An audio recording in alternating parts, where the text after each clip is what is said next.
This episode of the Spectrum Report podcast contains audio extracted from a live interview with Jennifer Giustra-Kozek, wife, mother, author, advocate, blogger, and board-certified psychotherapist. Drawing from her own personal experience as a parent of a child with ADHD, Jennifer doles out tough love, great information, and positive results for her community. Learn how you can too. Thank you for joining us for today's episode of the Spectrum Report, brought to you by Neural Balance with Anandinol. Anandinol is a patented herbal mineral vitamin blend that was created by a doctor and a pharmacist to help their own children. You can learn more about it by going to our website, neuralbalance.com, and just clicking on the How It Works tab. And of course, you can always keep up to date with everything that we have going on by following us on Facebook. Make sure you like and follow so that you'll get notifications when we're doing things like this. And if you want tips and feedback from other parents and caregivers, and you are a parent or caregiver yourself, you can search Neural Balance Support Group on Facebook and ask to join. And then once this broadcast is over, if there's anything you had further questions or you wanted some of the information that we talked about, you can go ahead and shoot us an email at support@neuralbalance.com. Lately, we've been hearing a lot in the news about glyphosate Roundup, and it's been years and years that people have been speculating that it probably was not good for us. It's showing up in our food sources and things like that. I just read another news story within the last few days that glyphosate is still showing up in breakfast cereals for kids and things like that. It's pretty much almost, it seems like anything that has oats in it is testing positive for glyphosate. So we have to be very careful about what we're feeding our kids, and we're happy to see that there are some folks who are starting to look at this stuff a little more closely and starting to get their municipalities to take it more seriously as well. So that brings me to my guest today. I want to tell you a little bit about Jennifer. Jennifer Giustra-Kozek, I think I said her name correctly, LPC-NCC, is a mother, wife, board-certified psychotherapist, and internationally recognized blogger, advocate, and national speaker. She has written 2 books. She's been featured in a short film and has recently initiated a movement in her own town that resulted in the elimination of glyphosate and triclopyr, I'm sure she'll correct me on that, by the use in her town in public places such as playgrounds, ball fields, and stuff like that. I was actually surprised to even hear about the second toxic chemical, triclopyr, she'll correct me when I bring her in. Glyphosate's been making the news, so we all knew about Roundup, and we all knew about this landmark judgment that was just levied against the manufacturer of glyphosate on behalf of a man who had to work with it all the time, was exposed to it all the time, and even with protective gear, he ended up developing cancer as a result of it. But we also want to look at some of the other things that Jennifer has done. She's written a couple books. We're going to look very closely at those.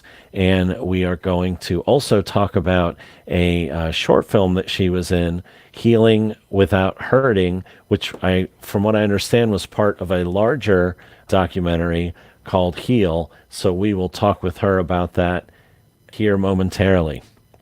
So please welcome Jennifer to the show. Hi, Jennifer. How are you? Good. How are you? Thanks for having me on. I'm good. You know, we had you on before. We talked to you before about your books that you were coming out with. You've done some stuff since then that we want to talk about. You've been busy. I met you, I think, the first time in Colorado.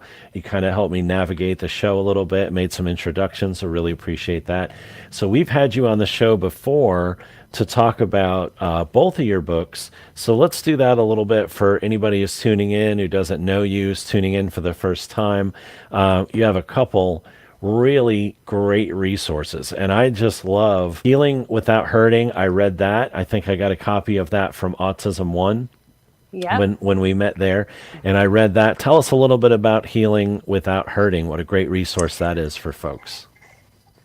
So I started my research with my own son. I'm a psychotherapist, and realized that I wasn't doing enough for him when I started reading medical journals, the journals that a lot of doctors were not reading, and realizing that really was a lot we could be doing that's outside mainstream thinking. And so I started systematically helping my own son, and that kind of is how the book came to be, was that I really wanted to teach other parents what I had learned and all of the wonderful things that I had accumulated, all the studies I had read, all the remedies and treatments that were really available to our kids that were often aren't really talked about. So I had to write a very comprehensive book. I'm very proud of it. It's helped thousands of families really just navigate the very sometimes confusing and kind of labor-intensive search for treatments. So that's kind of where I'm at with it. Your work has been largely, that I've known you in the last several years at least, over a decade or close to it, has been in the area of ADHD, ADD, and you have a personal connection. So it's not just that your clients also suffer from this, but you have that personal connection too. Tell us what drew you into this aspect of healing. Well, I did see an outbreak in my psychotherapy practice of young people being on medication and having so many dangerous side effects. And I'd see very, sensitive children just being kind of thrown into a system where they really weren't getting better. And if anything, they were having lots of side effects. And so when my children, namely my son first, started developing some of the symptoms of the patients I was seeing, I knew I needed to do something else to sort of help bridge the gap between Western and Eastern medicine. And luckily, I have an aunt who's a champion of alternative medicine that really helped me to find naturopathic physicians and other physicians that were going to be more helpful to me than the hammer-like approach of mainstream medical.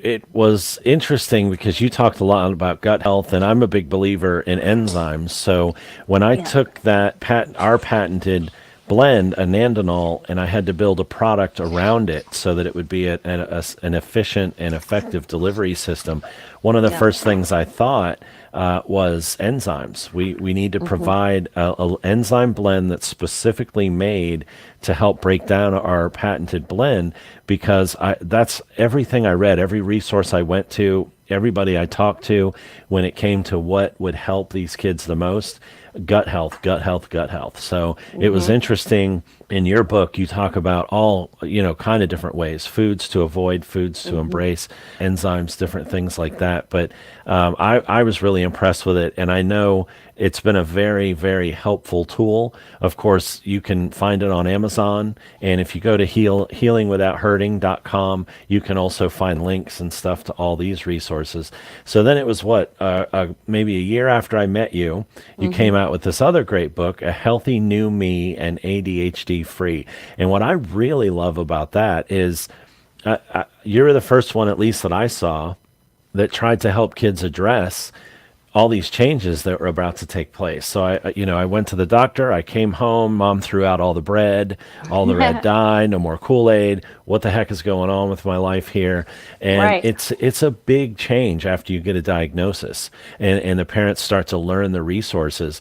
So I think sometimes we fall short of being able to explain that to the kid and the siblings, because you can't cut all these things out and still have the sibling eating, everybody else in the family eating all these things. So it's big changes for everybody. And that's what I really liked about that book. So how'd that come about, and what are some of the things that you address?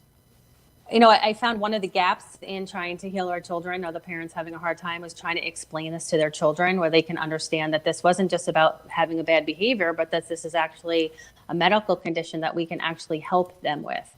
And so the book kind of goes into layman's terms, kind of kid-like language about food sensitivities and why we want to eat organic food that isn't laced with glyphosate. And that's kind of a nice segue into our conversation today. As far as like why we want to change the diet. And, a lot of parents don't want to give their kids a diagnosis or don't even want to talk to them about their diagnosis. And personally, I hate the label, but our kids intuitively know something's up with them. And so I think it's very important that we do talk to them from the medical perspective, as far as like what things we can do and how they can actually help themselves heal from some of the symptoms that they have, often, getting the buy-in from them is so, so important. And I think the younger we can have the conversation, the better of the outcome. And so I created the book as a way of kind of teaching the kids in their language why we are doing some of the crazy things that the moms and dads are doing. And if Yeah. you can get that buy-in at first, then eventually they start to feel a change, and then it's a different story. Like with I've talked to parents before. We even got a really cool video this morning.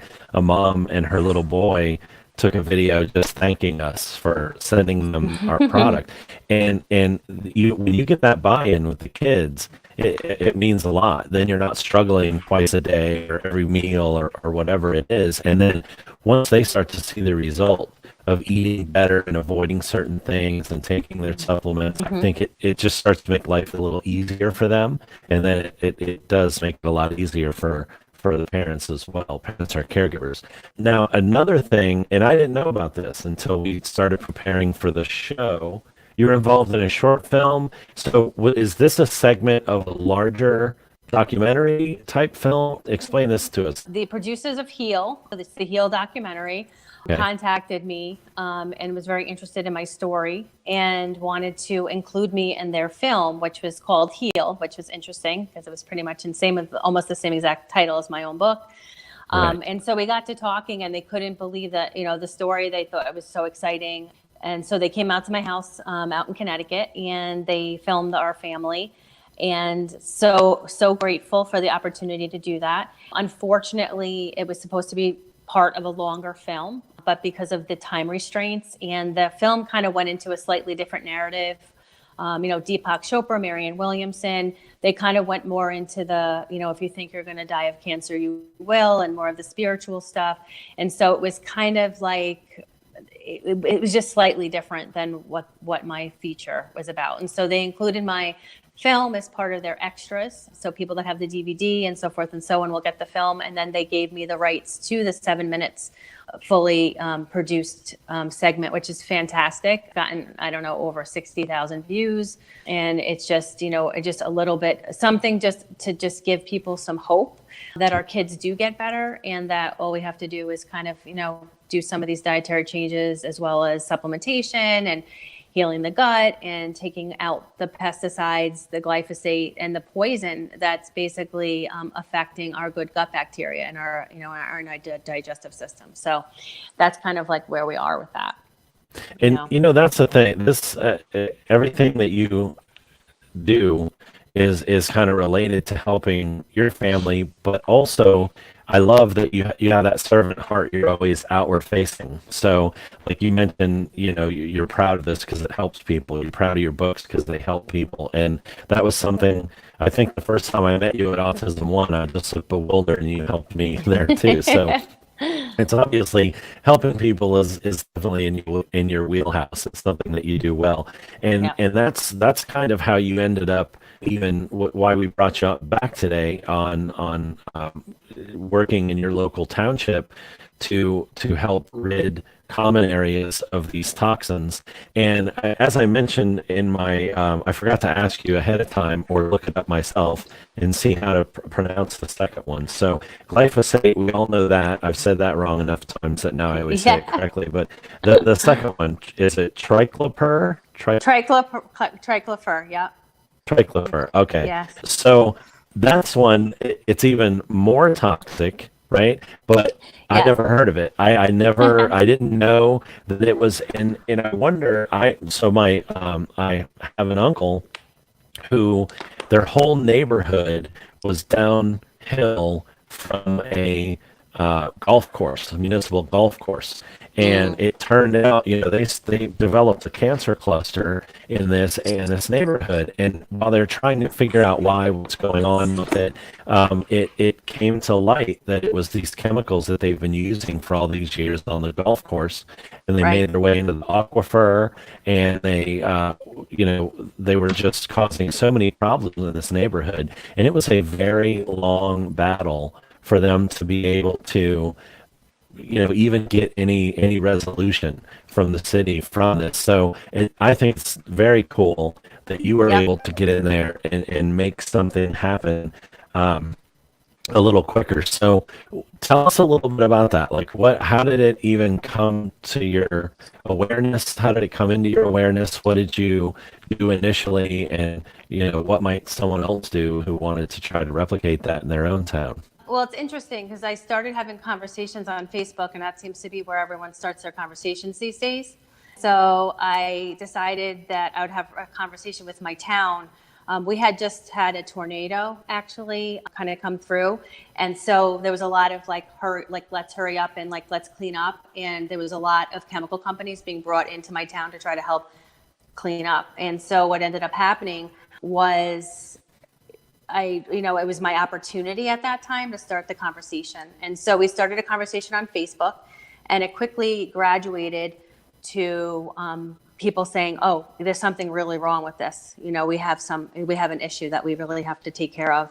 And I started, meeting with town officials. I actually brought in some specialists in the field, our northeast horticulture and naturopathic organic companies. I would bring them in to come speak to the town officials. And so we started really just doing some of that and encouraging them to really look at these chemicals as cancer causing and trying to get them to stop spraying in the town. And it was successful. I was actually pretty surprised at how fast that they were willing to work with us and change the contract to a more organic company. So it was really, quite amazing that we were able to get them to do that. And so it took some time in that we had to get prepared. And so I definitely recommend anyone that might want to do it, that they go to Moms Across America to get all the information and studies that are on there, because there's, plenty of studies that are available, and you print those off and you have more ammunition and more information to give to officials and people that are working with you to help change it in your own town. So it is very possible. People are afraid to kind of go there. They're afraid that they won't be met with any, that they'd be met with resistance. But I was quite surprised at how willing they would do that as long as you came up with a solution. So a lot of times we come up with our problems and we don't come with our solutions. And so it's very important that you provide the solution as well as the problem. Right, and that's a great point. And I think, I was very aware of glyphosate. I'm very aware of environmental toxins and things like that. But this other one I had never heard of before, and it's even more dangerous. So I think just awareness is a big way to get people involved, to get municipalities involved. So the awareness is really the first step. So Moms Across America, is that their website? momsacrossamerica.com? Momsacrossamerica.org. momsacrossamerica.org. Okay. Yep. And you sent me all the links, and we'll have those in the video description once we're done with the video. We'll put all that stuff in there as well, so that people can buy the books and view the video, view your short film, and then also get those resources from Moms Across America. Basically, they can go there and just download some information and find out when their next city council meeting is. That would basically be the start. Yes, or even just find your facilities manager for the town and set up an appointment and meeting with them, because they're usually the one that's in charge of, and if you can get a hold of your selectmen and have them kind of be a part of that meeting as well, it could be really, really helpful to get the change going in the town. And again, I think people want to do the right thing when they're given the right information, and I just don't think that they're very educated about these things. I mean, I think they, at the end of the day, I think they're really open-minded to hearing suggestions from town people and so forth and so on. And so I really, highly recommend that everyone kind of do their due diligence and, get those things taken care of, and so that you could, be as educated as possible and educate them as much as possible.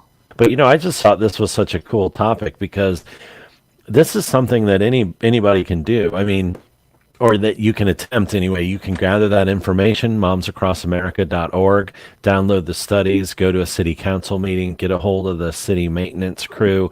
I bet there are a lot of people that just don't know how hazardous these things are. And when I was looking at the one of the articles that they wrote about you, I was surprised. I never really thought about it. You think about with glyphosate, so they're killing a few weeds here and there, but they're using this stuff on golf courses, ball fields, fields, all public areas. So the playground where your kids are playing, I mean, they're being exposed to this stuff all the time. And if you think about the expense and the effort that most of us who are starting to learn about these things go through to eat organic and to avoid any chemicals at all, and then you ruin it, it all goes out the window as soon as you take the kid to the park or the ball field or something like that. So Right. I think it's super cool that they were willing to make a change. And I think a lot of municipalities probably would be surprised to find it's not going to hit their budget as much as they think to change to a different approach that's just as effective, but is not harmful. So I think that, I commend you for taking the initiative on that, and really appreciate you coming today to tell people how to do it. Yeah, it's interesting because horticultural vinegar is what is typically used, or they use a steam machine to kill the weeds. So it's not expensive. The chemicals are, maybe a couple dollars more because they might have to apply it more than once. Usually they have to come back again. That's really the only difference. Although even when you spray chemicals, then you're just left with a bunch of brown mess. But what's really fascinating is that organic farmers or horticulturists or people that understand how to do this organically, they also know what types of plants to plant in those areas to help cut down on the weeds, nurture the soil so that the soil is doing its job and preventing the up. Because it's very fascinating. I've learned a lot about weeds, and weeds are just really plants in the wrong place. Right. So weeds come up because it's trying to balance everything is about homeostasis, right? The body's trying to constantly heal itself. The environment's constantly trying to heal itself. The trees and the weeds are actually trying to help balance the nutrients in the soil. And so you'll get a bunch of weeds. So the best thing you could do is actually till it back into the ground, because you're just going to get more weeds otherwise. You can stand it. If you can stand your weeds, I would just leave them alone. But if you can't stand the weeds, then I would try to till them into the soil so that it sends the signal to the soil that you're being nurtured and you're being, you have the nutrients you need right here. So if you pull them out, then they're going to try to grow again. It's really fascinating. It is And interesting. when you talk to an organic farmer, they know the art of farming. And that's unfortunately what we've completely gotten away with in this country, or gotten away from, is our ability to actually farm. We're so about killing the weeds and killing the pests, and we have completely derailed as a society as far as like how to really control these things without all these harmful ingredients and chemicals. Well, and that's the shame of it. I mean, as people are becoming more and more aware of how processed foods are bad for you, and how we need to eat, more fruits and vegetables and fresh foods and things like that. Even that stuff, though, if it's being hosed down with chemicals and it's genetically modified, and then you have pesticides and glyphosate on it, so a bowl of steel cut oatmeal that we used to would say is such a great thing to eat in the morning is now full of chemicals. Then Right. you're even eating healthy. What looks healthy on the outside can be detrimental for us because of the chemicals that went into growing it or creating it. So it's tough. I mean, and not everybody can just go to their local organic farm and get organic, grass-fed beef and things like that. So it is Right. becoming more and more of a problem. And then to think that our environment is even filled with all of these chemicals just makes it that much more detrimental. So I appreciate you coming on today. I wanted to give everybody a quick rundown. Your books, Healing Without Hurting, and ADD. Tell me the name of the second one. So the second one is ADHD and oh no See what I did? see what you did to me. A healthy new me and ADHD free. That one is definitely recommended that you buy that one off my website if anyone's interested in that, because it's Okay. a lot cheaper than Amazon. I self-published that book. I can actually even sign it. Unfortunately, the other book is on Amazon, which is great, except that I don't have the rights to it to sell it. So that's just directly on Amazon or on Barnes and Noble, or anywhere really where a book is sold. If they go to their local bookstore, it might be on the shelf, and if not, that they can have somebody order it for them. Okay, super. So Healing Without Hurting, great book to learn about diet and supplements and gut health and stuff like that. Great for a parent or a caregiver or an adult who's on the spectrum who wants to kind of understand how to help themselves. And then the other book is great for a kid who's newly diagnosed. You can read it to them, read it with them, explain to them what's going on with them at the time, and that makes it, I think, a little easier even for siblings. And then all of these, you have links and resources on healingwithouthurting.com.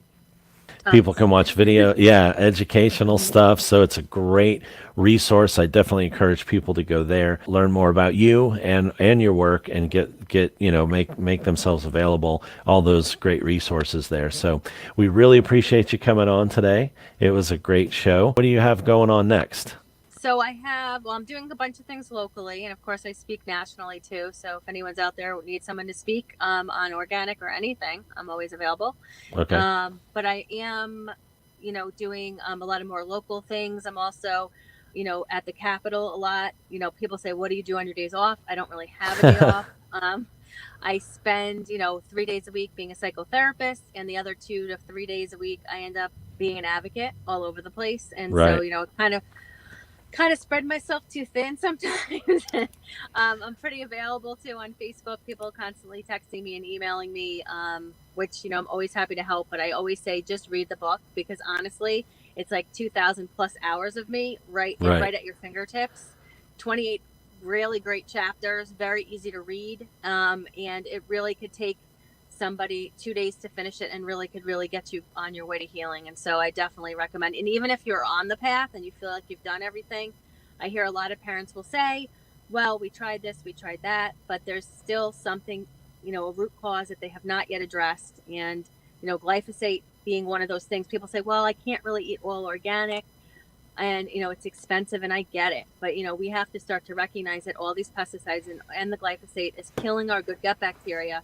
Because just like it's killing the bugs, it's killing our bugs in our immune system. So it's destroying our immune system. And then we have other environmental insults and that come along, and we can, name about 5 or 6 of those, and boom, you have that perfect storm that everyone talks about. So this is an accumulation of toxins. This is a nutritional deficiency. This is a metabolic issue. I know, Gabe, you spoke about digestive enzymes. A lot of our kids are not digesting their proteins because of metabolic issues, because of genetic mutations. And I go into that as well in the book. So for a lot of our children and ourselves, if we can't break down our protein, our bodies cannot make neurotransmitters. It's so important that we are addressing all of the underlying conditions and all of the underlying problems that could potentially go wrong, so we can design a very individualized plan per child. I hear a lot of people say, well, there is no cookie cutter approach. There is no magic bullet. It isn't just one supplement or one dietary change. It's a lifestyle change. But I tell you what, when you do it, you will never go back. You know too much, actually, and it's actually quite annoying sometimes to know too much. Our health is worth it. Our kids are worth it. And it's so nice to have a calm family where no one's yelling, no one's screaming, everyone's happy. Because as parents, we can only be as happy as our happiest child. With the skyrocketing mental health issues, with the skyrocketing suicide and substance abuse issues in this country, we need to start focusing on our health. So thank you so much, Gabe, for having me on. And I really appreciate that. Sure, we appreciate you being here, and keep us updated when you have more stuff going on. We'll have you back when you have new stories to tell, because I know that you're always busy. You always have something going. So if you have another book or something else that we want to get out there as a helpful resource, that's why we do the show. We just want to let people know what's available to them. We want to help families get the resources they need, because you're right. It's not just one or the other. It's not it's not just a diet. It's not just a supplement. It's not just a therapy. It's really a lifestyle. When you have a kid that has some challenges like that, you kind of have to be all in so that they can have the life that you want them to have. And that's one of the things I always say. We don't want to make your kids manageable. We want to help them be who they are. And if they can focus and they can be calm and they can, get rid of some of that anxiety and learn how to cope with some of these challenges, it changes everything.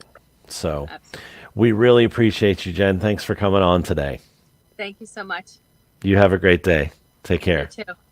I met Jen years ago at Autism One, and I just want to give a quick rundown again. When I first met her, she just had the book there, Healing Without Hurting. It was a great resource for me. It helped me a lot in the way even I trained some of our customer service people. And A Healthy New Me and ADHD Free, I love it. That is a resource that I think every family should have who has a kid on the spectrum with ADHD, autism, anything like that, or even other challenges that will involve changes in your lifestyle. Because at that point, this book, it just kind of breaks down why we have to do some of the things that we have to do, how some of the things in our life are going to be changing. And it's just a super valuable resource. It helps the kids a lot. You can learn more about how to purchase that at healingwithouthurting.com. You can also view Healing Without Hurting. It's a story about Jennifer and her family and how she got involved in all of this. She has a handsome little kid. He's a great kid. Go to Healing Without Hurting and view that YouTube video as well and share it. I mean, it's a great resource. Her website is a great resource. You can get a lot of information there. It's super helpful. We make sure that you subscribe, that you, if you're watching on Facebook, that you like our page, that you follow us. If you're watching on YouTube, subscribe so that you can get more great content as we do more and more shows. We bring great resources to you. We want to make sure you get the full benefit. So subscribe on YouTube. We do appreciate you tuning in. Keep an eye out for the next episode.